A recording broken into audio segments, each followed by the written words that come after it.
6 months after his lavish divorce, millionaire Daniel Carter's world stopped when he saw his pregnant ex-wife, Elena, working as a waitress at his wedding reception. Who was the father of her child? The truth that unfolded would leave everyone stunned and force Daniel to confront the choices that had shattered them both. Daniel Carter and Elena were the kind of couple others admired. They had built their life together from scratch, defying the odds. College sweethearts, their love story was rooted in mutual support, laughter, and late nights filled with dreams of a better future. Elena had been Daniel's anchor during his toughest years, sacrificing her own ambitions to ensure his success. She worked tirelessly to support them financially, while Daniel poured everything into his fledgling business, a risky venture that often seemed doomed to fail. But Elena believed in him. She always had. When Daniel's business finally took off, it felt like their struggles had been worth it. His rise to wealth was meteoric, and soon their modest life was replaced by one of luxury. The couple celebrated his success together, reveling in the idea that they had both earned this victory. They got married in a small, intimate ceremony, more focused on their love than on the trappings of Daniel's newfound wealth. For a time, it seemed like the dream they had fought so hard for had come true. But as Daniel's empire grew, so did the demands on his time. Late nights at the office turned into endless weeks of meetings, business trips, and networking events. Daniel's world began revolving around his high-status clientele and the ever-growing pressures of staying at the top. Slowly, their once strong connection began to weaken. Elena noticed the changes before Daniel did. Their evenings, once filled with laughter and intimate conversations,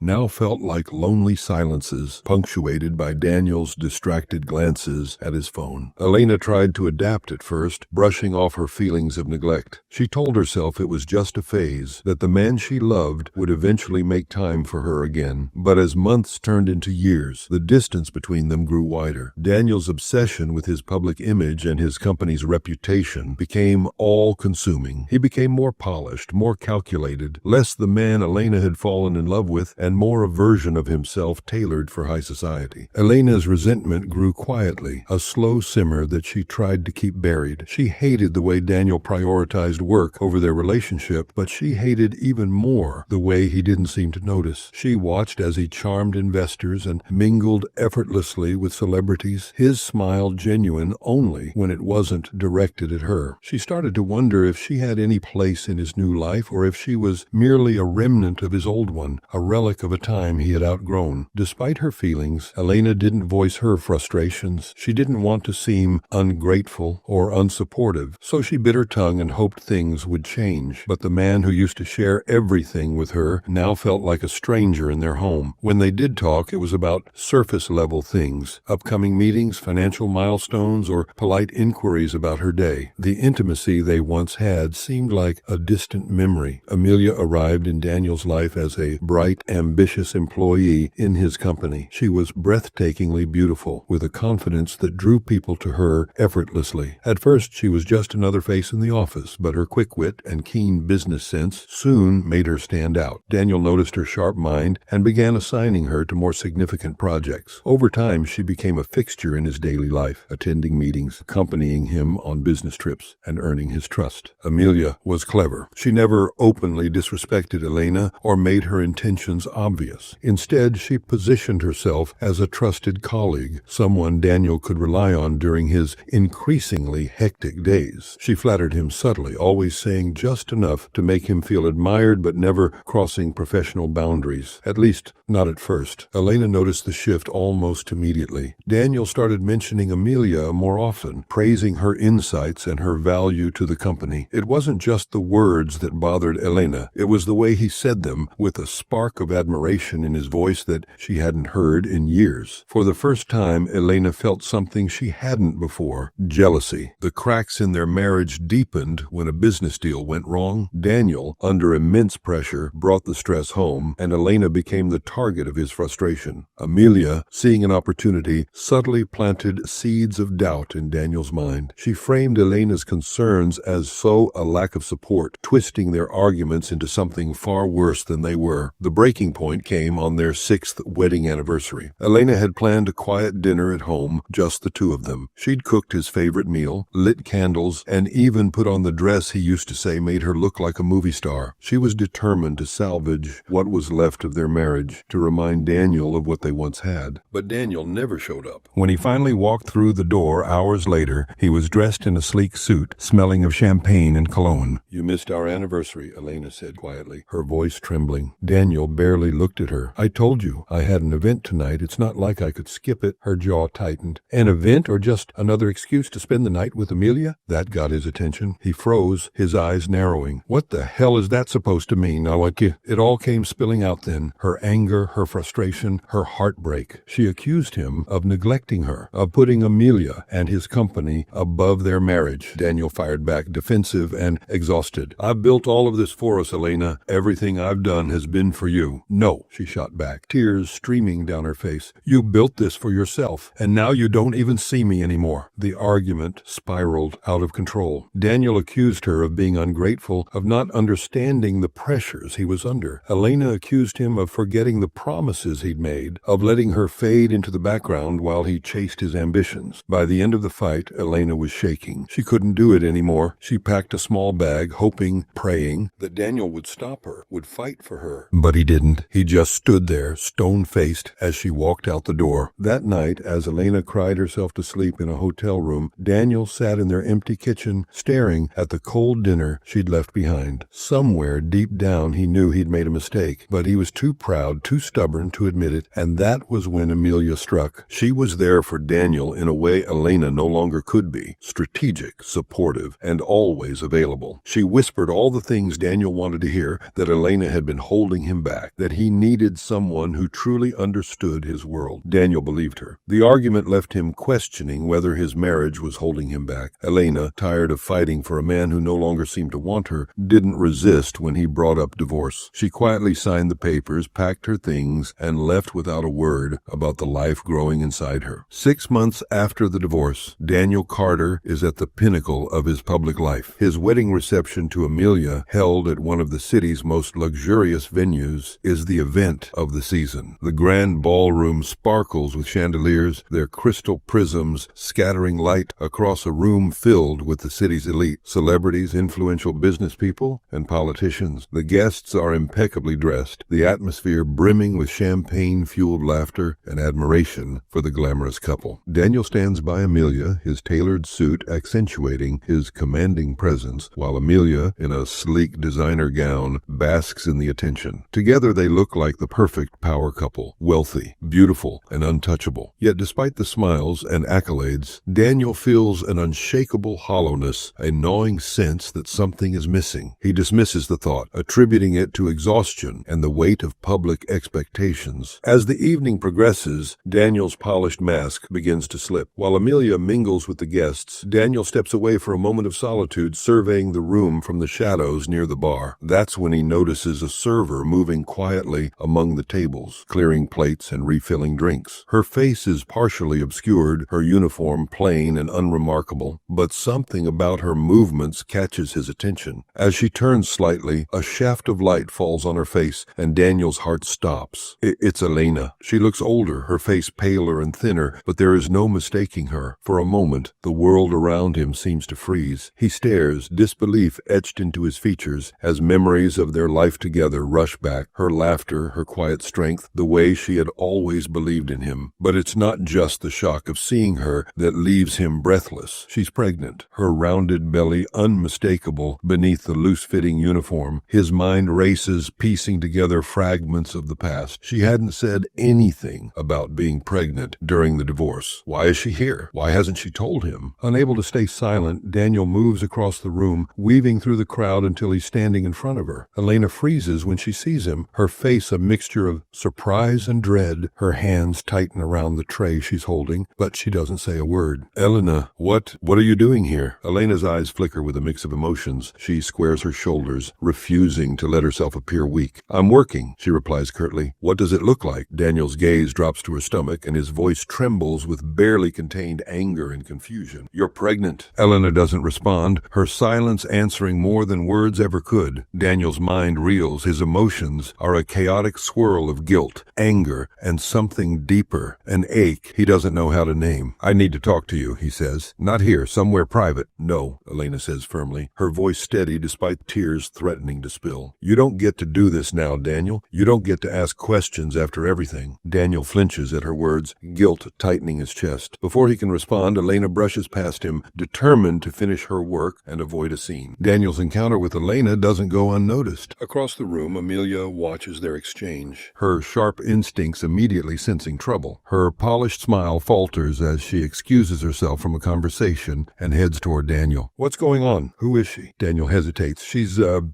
old friend, his voice unconvincing. Amelia's eyes narrow as she looks at him, then at Elena, who is now clearing another table. Really? Because it looked like more than that. Daniel doesn't respond, and the silence speaks volumes. Amelia's gaze darkens, but she doesn't press further, instead making a mental note to confront him later. She grabs his arm, pulling him back toward the center of the reception. We have guests waiting, she says with a tight smile, her grip on him unyielding. Later in the evening, unable to let it go, Daniel finds Elena in a quiet corridor near the kitchen. She's wiping down a tray, her movements slow and deliberate. She doesn't look up when he approaches. Elena, she exhales. What do you want, Daniel? I need to know, he says, his voice almost pleading. Is it mine? Elena hesitates. For a moment, she considers lying, protecting herself from the inevitable chaos his involvement will bring. But something in his voice, something raw and desperate, makes her stop. Yes, she says finally. It's yours. The words hit Daniel like a physical blow. He steps back, running a hand through his hair as he processes the revelation. Why didn't you tell me? He asks, his tone a mix of anger and hurt. Elena meets his gaze, her eyes flashing with defiance. Because you didn't care, she says sharply. You were so busy building your empire and running off with her that you didn't even look back. I wasn't going to beg for your attention, Daniel. Her words cut deep, and Daniel struggles to respond. Before he can, the sound of heels clicking against the floor interrupts them. Amelia appears, her expression a mask of composure, though her eyes betray her growing fury. What's going on here? She asks, her voice sharp. Elena straightens, her expression turning cold. Nothing, she says simply, brushing past them and disappearing down the hall. Amelia turns to Daniel, her lips pressed into a thin line. We need to talk, she says, pulling him away. Daniel follows reluctantly, his mind consumed by Elena's revelation. The reception continues, but Daniel is no longer present in the moment. His thoughts are consumed by Elena and the baby, and the weight of his choices presses down on him. As he stands beside Amelia, smiling for photos and toasting with guests, he can't shake the image of Elena. She wasn't the vibrant, laughing woman he remembered, and that belly, the undeniable proof that she was carrying his child, made his carefully constructed narrative of self-denial crumble to dust. Daniel couldn't stay away. It took some effort to track her down. He had to use a contact at the hotel to find her employment records, but eventually he discovered her address. When he arrived at her apartment building, it was late evening. The neighborhood was modest but clean, the kind of place Elena never would have had to live in when they were together. He hesitated in front of her door, unsure if he even had the right to be here. But the image of her swollen belly haunted him. She was carrying his child, and he had done nothing to help her. Finally, he nodded. Elena opened the door after a moment, and her expression instantly hardened. She looked at him like he was the last person on earth she wanted to see. What are you doing here? She asked flatly. Daniel held up the grocery bags in his hands. I brought you something. Groceries. Elena crossed her arms, blocking the doorway. I don't need your help, Daniel. I know you don't need it, but I want to help anyway. She stared at him for a moment, her jaw tight, before stepping aside to let him in. The apartment was small, but tidy. There were signs of a life in progress, a stack of baby clothes folded neatly on the couch, a crib in the corner, an ultrasound picture pinned to the fridge. Daniel's chest tightened as he took it all in. She was doing this alone. Nice place, he said awkwardly, setting the bags down on the kitchen counter. Elena gave a humorless laugh. It's not the penthouse, but I make do. He turned to face her, his voice soft. Elena,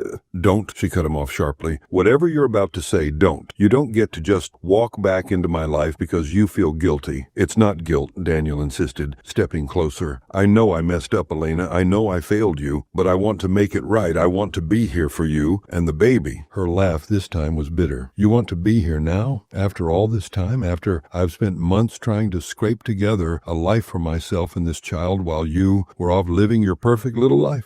"It's not perfect," he said quietly. She shook her head, turning away from him. "I don't need your help, Daniel. I've already learned how to live without you." He didn't push her further that night, but before he left, he said one thing. "I know you don't trust me, and I don't blame you, but I'm not giving up this time." Daniel kept his word. He started showing up regularly, always unannounced, always with something in hand. Sometimes it was groceries, sometimes baby clothes, sometimes takeout from her favorite restaurant. He didn't push her to talk, didn't force his way in. He simply showed up. At first, Elena resented it. She hated that he thought he could fix things with small gestures. She hated that he made her heart flutter when he smiled at her, that a part of her wanted to believe him. But over time, his persistence started to wear her down. He wasn't just throwing money at her problems. He was showing up time and time again, quietly proving that he was serious. One afternoon, Daniel knocked on her door and handed her a folder. "What's this?" she asked warily. "I signed up for parenting classes," he said. Elena stared at him, her eyebrows raising in disbelief. "I want to be ready," he continued. "I want to do this right, for the baby, for you." She didn't know what to say. For the first time, she saw a glimpse of the Daniel she used to know, the one who brought her sunflowers and made her laugh until her cheeks hurt. The turning point came during a doctor's appointment. Elena had reluctantly agreed to let Daniel come along after weeks of him asking. When the ultrasound technician turned on the monitor, Daniel's breath caught in his throat. The sound of the baby's heartbeat filled the room, fast and steady. He stared at the screen, his eyes wide with wonder. That's the baby?" he whispered. Elena glanced at him and saw something she hadn't expected. Tears in his eyes. "That's our baby," she corrected softly. He reached out instinctively, his hand brushing hers, but she pulled away. "This doesn't mean I've forgiven you, Daniel," she said. He nodded, wiping his eyes. "I know, I'm not asking for forgiveness. I just want to be here." One evening, as they sat on the couch folding baby clothes, Elena finally spoke the words she'd been holding back. "I don't know if I'll ever be able to trust you again," she admitted. Daniel looked at her, his expression serious. "I'll spend the rest of my life earning that trust, if that's what it takes." Elena didn't respond, but she felt a tiny flicker of hope. Maybe, just maybe, he meant it. As Elena's due date approached, Daniel became more involved. He wasn't perfect. There were moments when his instincts to take control clashed with Elena's hard-earned independence, but he was trying. One night, as he helped her set up the crib, she caught him staring at her. "What?" she asked, raising an eyebrow. "You're incredible," he said simply. Elena rolled her eyes but couldn't hide the small smile tugging at her lips. As Daniel spent more time with Elena, memories of their marriage came flooding back. He started noticing cracks in the story Amelia had spun, the things she'd said about Elena's unhappiness, the way their relationship had unraveled so suddenly. It didn't sit right. Then one day, while reviewing old company files, he stumbled across an old email chain involving Amelia and one of his former assistants. Something about it gnawed at him. Why had this assistant suddenly quit after he and Elena had separated? Daniel decided to track them down. The former assistant, reluctant at first, eventually confessed everything. She didn't like Elena. She used to say things like how Elena didn't fit into your world or how she was holding you back. And she wasn't shy about it either. She made it pretty clear to everyone around her that she wanted you for herself. Daniel Dew felt a chill run down his spine. The assistant continued, their voice growing more confident as the floodgates opened. "Amelia had me intercept emails and messages from Elena to you. She said it was for your own good, that you didn't need distractions while you were working. And there was that one letter." "What letter?" Daniel asked sharply. The assistant swallowed hard. "Elena wrote you this long, emotional letter. I don't know exactly what was in it, but Amelia told me to make sure it never got to you." Daniel's fists clenched under the table. "I didn't want to do it, but Amelia was intimidating. She had a way of making people do what she wanted, and I needed the job." They handed Daniel a thumb drive. "I saved a few things just in case. Emails, memos. I don't know if it's enough, but it might help." Daniel took the drive, his mind spinning. Back at his penthouse, Daniel plugged the drive into his laptop. The evidence was damning. Emails from Amelia explicitly outlining her plans to drive a wedge between him and Elena. Messages bragging about how she'd intercepted communications. He confronted Amelia that evening. She was sitting in their living room, sipping wine and scrolling through her phone. "We need to talk," he said, his voice cold. Amelia glanced up, frowning. "What's wrong?